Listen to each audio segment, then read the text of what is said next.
Olá, meus amigos, muito bom dia. Estamos começando mais um TV Mar News. Eu, Viderlan Araújo, estarei ao seu lado na próxima hora com os principais assuntos, as principais notícias de Maceió, de Alagoas, do Brasil e do mundo nas últimas 24 horas. Vem com a gente.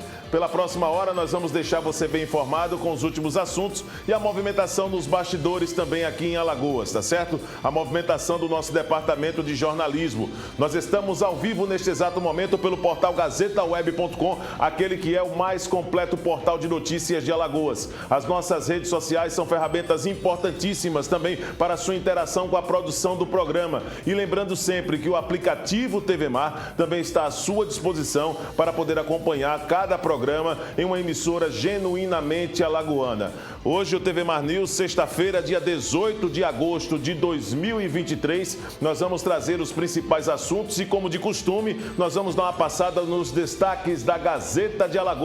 88 anos de tradição, credibilidade e compromisso com a notícia, que traz como destaque em sua capa: Governo de Alagoas muda sistema de pagamento de impostos e beneficia atacadistas, hotéis e pousadas. É uma ótima notícia essa ação que está sendo desenvolvida através de decreto assinado ontem pelo governador Paulo Dantas, que garante ao setor atacadista, hotéis e pousadas de Alagoas o mesmo tratamento que já beneficiava bares e restaurantes. O repórter Fernando Palmeira ontem acompanhou a assinatura desse decreto e, naturalmente, trouxe a palavra do governador de Alagoas, Paulo Dantas. Segundo o governador, inclusive, o novo texto com mudança no sistema de pagamentos de impostos para a cadeia do turismo vai gerar mais competitividade e empregos nas empresas alagoanas. Detalhes na página A3. Ciclistas reclamam de ciclofaixas na Sandoval Rochelas. As duas ciclofaixas implantadas na Avenida Sandoval Rochelas, na Ponta Verde, com o objetivo de facilitar a circulação de bicicletas, vem gerando reclamações de ciclistas que temem pela vida devido à proximidade com as pistas de rolamento de carros e motos. Detalhes também na página A6. Lula e Lira se reúnem para discutir reforma ministerial. A Assembleia Legislativa dobra limite para Executivo remanejar verbas do orçamento. Estado investe 355 milhões de reais em saneamento em 5 anos. Esses e outros assuntos você acompanha na Gazeta de Alagoas. 88 anos de tradição, credibilidade e compromisso com a notícia. A Polícia Civil de Alagoas deflagrou nesta manhã uma operação para prender acusados de homicídios aqui em Maceió. Por meio da Delegacia de Homicídios e Proteção à Pessoa, a ação é comandada pela delegada Tassiane Ribeiro. Um policial militar da reserva foi detido na operação.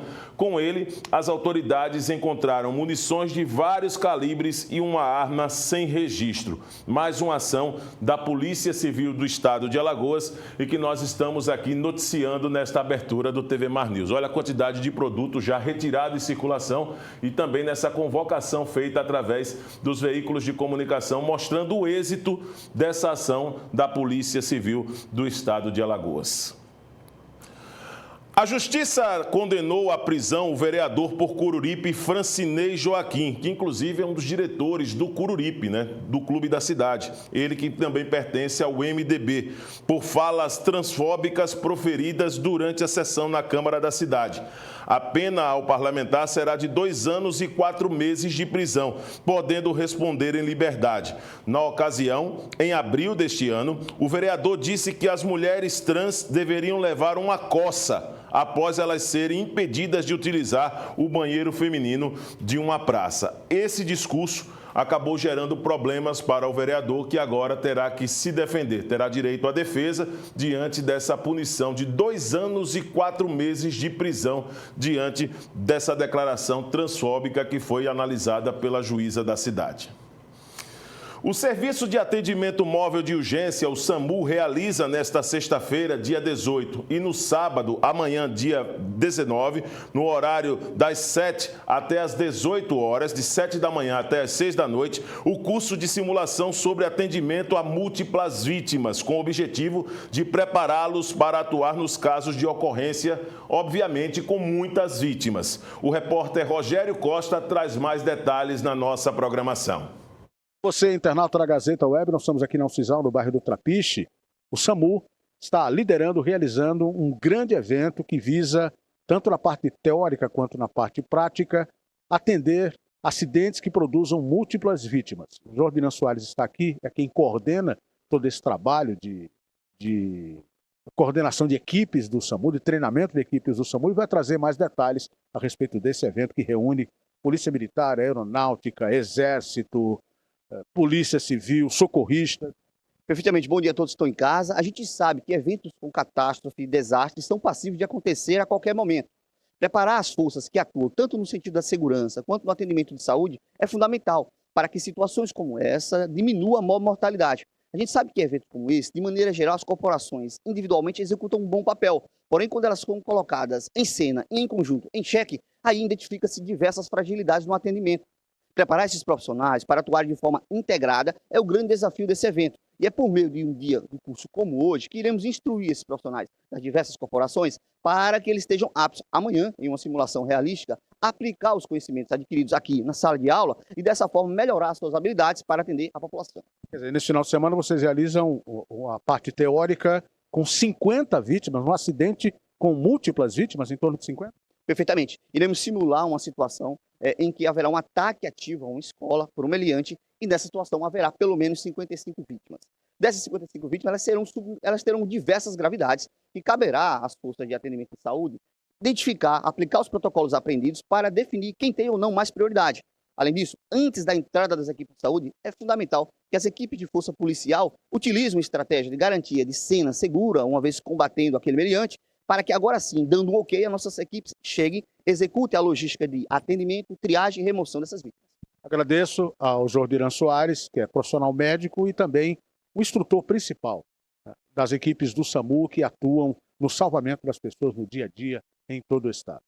O evento acontece nesta sexta e nesse sábado, sexta parte teórica, sábado, um evento prático, inclusive com uma simulação e a atuação dos profissionais em resposta a múltiplas vítimas, acidentes com múltiplas vítimas. Para a Gazeta Web, Rogério Costa. Pois é, Rogério Costa trazendo esta informação aqui no decorrer do TV Mar News. Nós vamos também destacar outros assuntos com a movimentação do nosso departamento de jornalismo e abraçando também o portal Gazeta Web através de sua redação, sempre trazendo também conteúdo para a nossa equipe e para a nossa programação genuinamente alagoana e, consequentemente, prestação de serviço para você, telespectador. A Bienal Internacional do Livro de Alagoas está chegando à sua reta final e quem ainda não foi, pode conferir ainda, tá certo? Tem aí o fim de semana para poder cumprir essa agenda de muito conhecimento, de muito incentivo à leitura e, naturalmente, incentivo à educação. Durante toda a semana foram lançados vários livros e hoje é o dia da publicitária Tatiana Barroso levar para a Bienal sua trilogia de livros.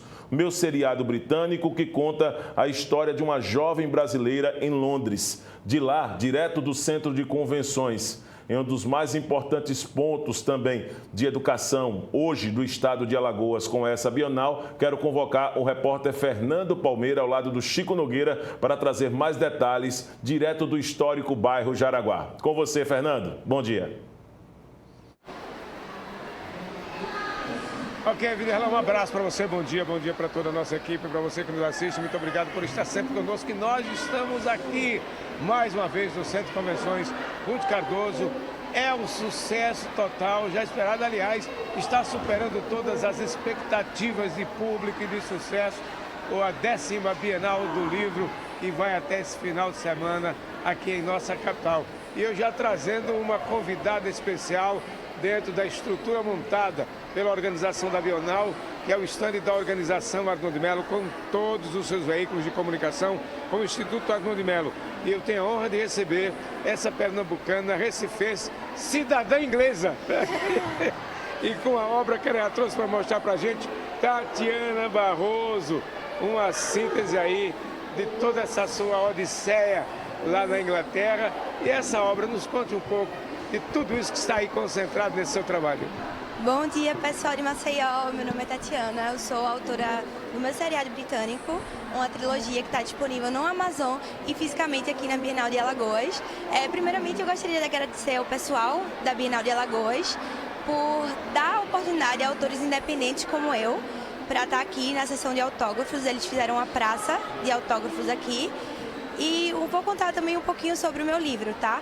O meu livro conta a história de Camila, uma brasileira que está na vida jovem agora. Ela vai para a Inglaterra e morar com a prima dela. E ela se envolve no cotidiano de uma boy band.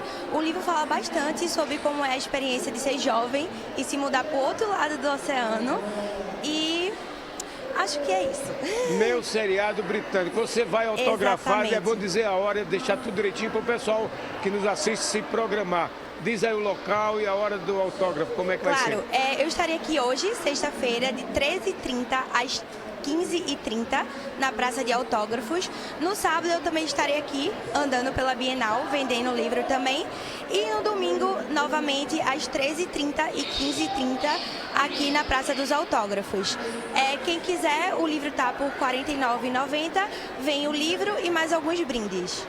Recifense, publicitária, escritora, autora, e o que representa para essa pernambucana, essa brasileira, ir até a Inglaterra e escrever essa obra aí? Exatamente. Como é? Qual o conteúdo? O que é que mais você expõe aí?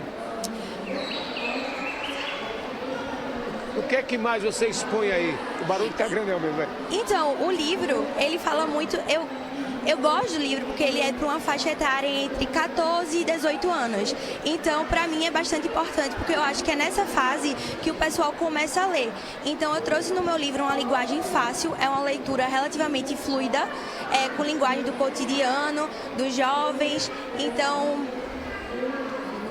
é isso, gente. Parabéns e muito obrigado por estar conosco. Muito obrigada. Aqui o stand da organização Arnon de Mello. Obrigada, obrigada ao pessoal da Bienal e o pessoal da Gazeta também. Muito obrigado, da TV Tatiane. Pois é, enquanto isso, Chico mostra a movimentação intensa, o barulho tá demais, é a meninada. São estudantes de todos os níveis, desde a mais tenra idade, começando a alfabetização, aos estudantes universitários lá mesmo. Nesse momento, Sheila Maluf passou conosco aqui, ela que é a grande mentora responsável pelo sucesso dessa 10ª Bienal. Está lá, são quase 2.000 alunos nesse momento, lá no Teatro Gustavo Leite. Estão lá expondo, cantando, brincando e a meninada passando e ansiosa para conhecer também as versões impressas de 11 obras que a organização Arnon de Mello trouxe para mostrar a todos aqueles que participam nesse momento.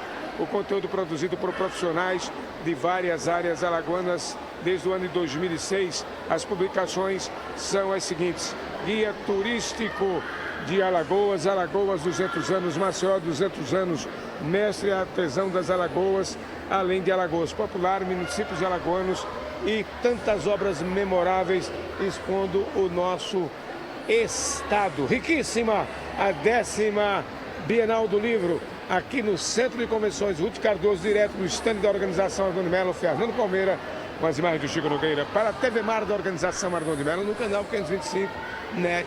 Claro, a gente segue com você no TV Mar News, meu caro Viderlan Araújo. Obrigado aí, Fernando Palmeira, Chico Nogueira, parabéns a Tatiane Barroso aí também pelo lançamento da obra e contar, compartilhar essa experiência vivida do outro lado do oceano, como ela mesma colocou, e acaba sendo um processo muito desafiador mesmo para quem é jovem, E a Bienal do Livro, que já é considerada um dos grandes eventos, já é considerado um dos grandes eventos mesmo aqui em Alagoas desse calendário de 2023, sucesso total. Neste final de semana, última oportunidade para você conferir várias obras lançadas e também ler, ter acesso a várias obras já publicadas durante essa semana que foi intensa, com participação de várias esferas do setor aqui em Alagoas e de pessoas influentes do nosso estado. Parabéns a todos os envolvidos e principalmente à organização Arnon de Mello, que foi parceira desta 10ª edição da Bienal do Livro. Você observou ali todos os veículos da organização Arnon de Mello e a TV Mar, mais uma vez, fazendo o seu papel, prestação de serviço total para o público alagoano. A Secretaria de Estado de Saúde confirmou na última quarta-feira a morte de um adolescente de 15 anos por meningite e tuberculosa. Já no início deste mês, uma escola municipal suspendeu suas aulas de uma das turmas do 4º ano depois que um aluno foi diagnosticado também com meningite. De acordo com dados da Secretaria Municipal de Saúde, só em Maceió já foram registrados 21 casos da doença até de janeiro para cá, de janeiro ao mês de junho. Isto é mais da metade do que foi também noticiado no ano passado e anunciado também pela Secretaria Municipal de Saúde durante todo o ano em 2022. E para falar mais sobre os cuidados para evitar esta doença e trazer explicações para a gente, nós temos o prazer de receber um dos mais importantes para o cenário da medicina em Alagoas no período da pandemia, principalmente, e que tive várias oportunidades de entrevistar, o doutor Fernando Maia, infectologista. Vamos falar, doutor Fernando, sobre essa situação da meningite inicialmente. Qual o cenário do Estado para esses casos de meningite, já que existe um posicionamento oficial das secretarias municipal e estadual de saúde a respeito dessa doença? Doutor, bom dia. Bom dia. A gente tem observado realmente, como você falou bem, um certo aumento do número de casos, que isso acontece de tempos em tempos, não é nada espantoso, mas sempre que isso acontece, a gente precisa ficar com os 2 olhos em cima, precisa monitorar isso direitinho para poder tomar as medidas necessárias. O que é que está preocupando? É que a gente tem casos de meningite bacteriana aumentando, né? Já houve alguns casos de doença meningocócica aqui no estado de Alagoas esse ano, que a gente há alguns anos não estava vendo e começamos a ver. E isso preocupa porque a doença meningocócica é uma doença que tem vacina, né? Então, é importante que as pessoas lembrem que a não ocorrência de casos dessa doença nos últimos anos se deveu exatamente à vacinação. Então, se a gente descuida da vacinação, vai acontecer isso, né? Porque vem nascendo crianças novas que não se vacinaram, né? E que é exatamente esse público que está suscetível a aparecer com um caso de meningite. Então, todo cuidado é pouco. A meningite é uma doença muito grave que pode levar à morte, infelizmente. Então, a gente precisa ter todo cuidado de redobrar os cuidados da vacinação, principalmente. Nesse caso que o senhor colocou pela questão bacteriana, acaba sendo os considerados casos mais graves da doença, é isso, doutor? É, exatamente. A meningite pode ser causada por vários tipos de agente infeccioso. Existem muitos vírus que podem fazer isso, mas na grande maioria dos casos, os vírus fazem infecção leve que não deixa maiores sequelas e que responde bem. A meningite bacteriana é outra conversa, ela é bem mais grave, pode matar a pessoa ou pode deixar sequelas graves, surdez, retardo mental, cegueira, um bocado de complicações. De modo que é uma doença que a gente não pode brincar, então é uma doença muito grave e que tem o risco de fazer surtos e epidemias se a gente não tomar cuidado. Então, por isso que na hora que a gente observa um aumento do número de casos, a gente precisa já disparar as medidas necessárias para tentar conter esse avanço da doença. Agora, para nós que somos leigos, doutor, é uma doença transmissível? É normal e se recomenda mesmo que em casos de meningite sendo confirmada nas escolas, por exemplo, como nós estamos vendo alguns casos, é necessário suspender as aulas por ser uma doença transmissível ou não é uma doença transmissível, doutor? É uma doença e bastante transmissível, né? Essa a doença que se transmite por via respiratória, né? Assim como a gripe, assim como o Covid, que a gente passou esses últimos anos enfrentando, a meningite bacteriana também se transmite por via respiratória. E as meningites virais também, as duas têm a mesma característica. Então, exatamente nessa época do ano que aumenta a chuva, as pessoas tendem a ficar mais aglomeradas, com casa fechada, ambiente fechado, isso facilita muito o aparecimento dessas doenças. Então, é muito importante que se tome esse cuidado, porque é uma doença de transmissão respiratória e que, portanto, pode acometer qualquer pessoa. Mas a faixa etária mais acometida é exatamente das crianças. Então, quando a gente detecta um caso de meningite numa escola, por exemplo, então é importante que se faça então a profilaxia nas crianças daquela sala, da criança que adoeceu, e os adultos que tiveram contato mais próximo com aquela criança, os professores, o auxiliar de sala, etc. No caso de uma creche, a gente tem que cuidar de todas as crianças da creche, porque ficam todas juntas, né? Às vezes, quando aparece mais de um caso, às vezes a gente tem que tomar uma medida como essa que foi tomada nessa escola que suspendeu as aulas. Em alguns casos, a gente precisa até fazer isso. Nem sempre vai ser necessário. Às vezes, só a medida de reforçar a vacinação e fazer a chamada quimioprofilaxia, a gente pode dar um medicamento antibiótico para as pessoas que tiveram contato, para tentar evitar que essas pessoas adoeçam. E a Secretaria tem feito isso com regularidade nos últimos casos que apareceram. Mas, havendo necessidade, sim, a gente às vezes tem que suspender as aulas, às vezes na escola toda, às vezes na creche toda, pelo menos por alguns dias, para que você possa fazer uma desinfecção no ambiente. Agora vamos ao clichê, doutor Fernando, os sintomas. Quais os sintomas da meningite? Geralmente febre alta, muita dor de cabeça, uma dor de cabeça muito importante, que geralmente toma a cabeça toda. Os pacientes que têm meningite relatam que a dor de cabeça da meningite é a pior dor de cabeça da vida, é uma dor de cabeça muito intensa. E na meningite bacteriana, especialmente na doença meningocócica, que é a mais grave, é que pode matar mais rápido, além da febre, da dor de cabeça, aparece também a rigidez de nuca, quando o pescoço fica travado, fica duro, né, em vários graus.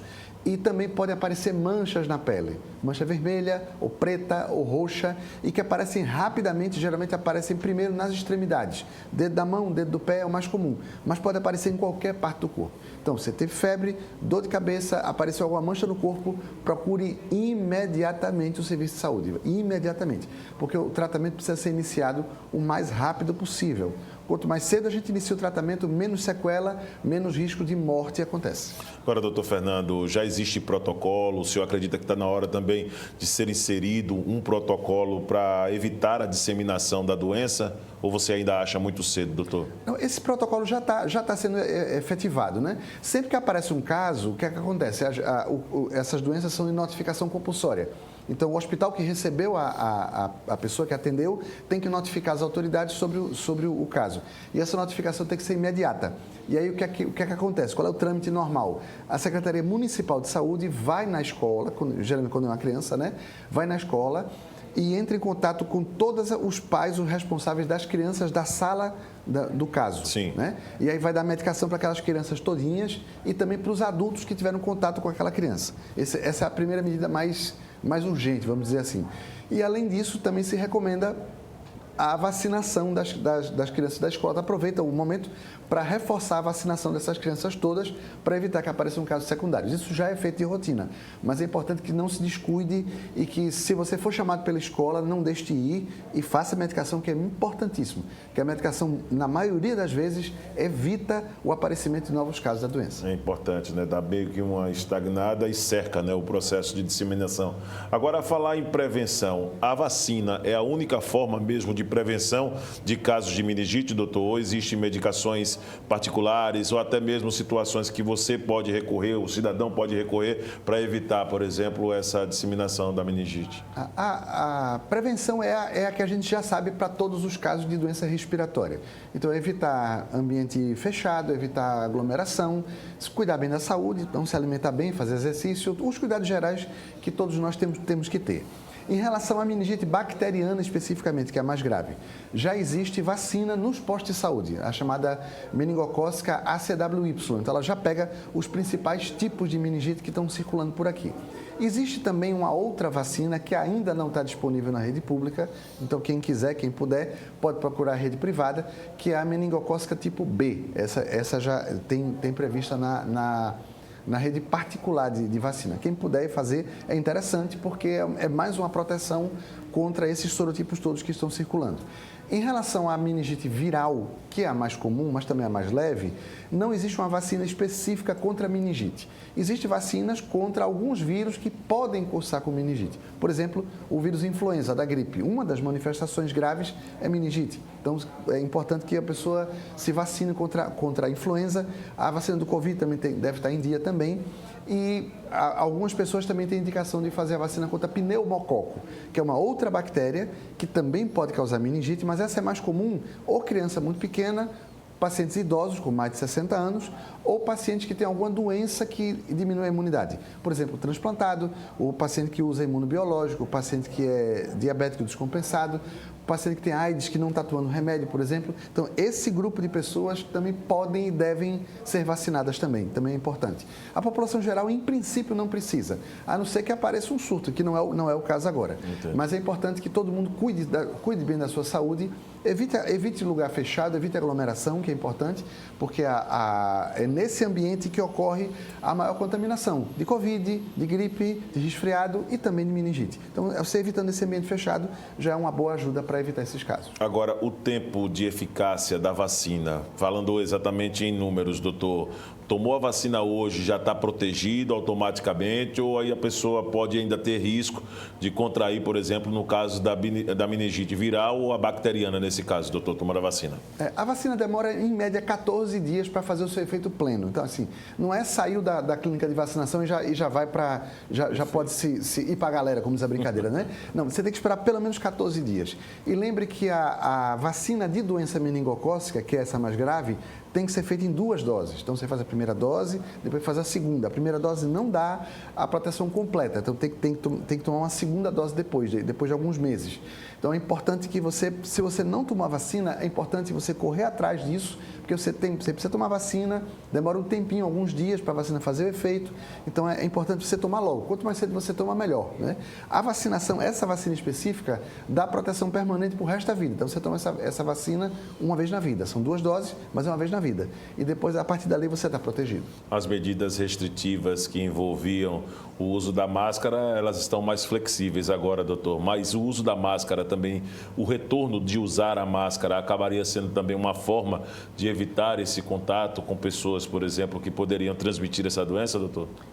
É mais uma medida, embora assim, a máscara usada isoladamente por uma pessoa ou por outra não tem muita eficácia, a não ser assim, se você está doente, você está resfriado, por exemplo, você precisa sair, tem uma coisa urgente para resolver, use máscara. Você está doente, você usar máscara, você evita de passar para outras pessoas. Se você é um paciente que tem a imunidade baixa, por exemplo, você é transplantado, você tem alguma doença crônica que diminui a imunidade, você é usuário de corticoide, por exemplo, em dose alta, é usuário de imunossupressor, essas pessoas devem usar máscara em ambiente fechado, em aglomeração. Se puder evitar aglomeração, melhor ainda, né? Para a população geral, essa recomendação hoje já está mais fraca, porque a grande recomendação era por causa do Covid. Como o Covid teve uma diminuição boa, por causa da vacina, é importante dizer, né? Nós só estamos aqui sem máscara, nós estamos aqui conversando porque nós estamos vacinados, né? Isso é incontestável. Mas as pessoas que têm imunidade mais baixa, essas podem ainda usar máscara em ambientes fechados como esses. Depois que passar esse período, mais chuva, mais aglomeração, que volta ao verão, a tendência é esses casos diminuírem, a gente pode relaxar mais um pouquinho. Mas as pessoas que têm a imunidade mais baixa ou as pessoas que estão doentes, essas devem usar máscara, sim. Como a gente vê na televisão, por exemplo, o pessoal do Japão tem essa cultura de usar máscara, quem está doente. A gente não tinha essa cultura, eu espero que isso venha para ficar, porque isso é uma medida importante na contenção dessas doenças todas. Uma última colocação, doutor Fernando, sobre a vacina em si. Tem reações e existe contraindicação também para essas vacinas que combatem a doença, a meningite, doutor Fernando? E as contraindicações da vacina são extremamente raras. Assim. Geralmente, pessoas que já tomaram alguma vacina desse tipo e tiveram alguma reação importante, você deve conversar com o seu médico e ele vai dizer qual é a recomendação se a pessoa deve tomar vacina ou não. Em termos de efeito adverso, o efeito adverso mais importante é a dor no local da aplicação. Que isso aí praticamente toda vacina causa e isso não é impedimento para ninguém tomar vacina. Nem ninguém deve deixar de tomar vacina por causa disso, por favor. Né? A reação grave à vacina é raríssima, tá? Então, assim, a diferença entre o benefício e o malefício da vacina é tão grande que vale a pena nem você pensar nisso. Tome sua vacina sem medo de ser feliz. Vacina salva vidas, vacina controla a epidemia, vacina evita a morte, evita a forma grave. Não morrer já está no lucro, com certeza. Doutor Fernando, muito obrigado pela sua participação, como sempre, preciso e sempre reforçando, né, desde esses últimos anos que nós estamos fazendo as entrevistas, dizendo vacina, né, é sempre importante. Sem vacina, nós não estaríamos aqui sem máscara, como o senhor colocou. Muito obrigado, doutor Fernando. Eu que agradeço, obrigado. Depois de conversarmos com o doutor Fernando Maia, ele que é infectologista, né, trazendo informações sobre meningite e os casos recentes aqui em Alagoas, nós vamos a um rápido intervalo. Na volta, no segundo bloco do TV Mar News, teremos muitos outros assuntos e mais convidados aqui no estúdio. Voltamos já.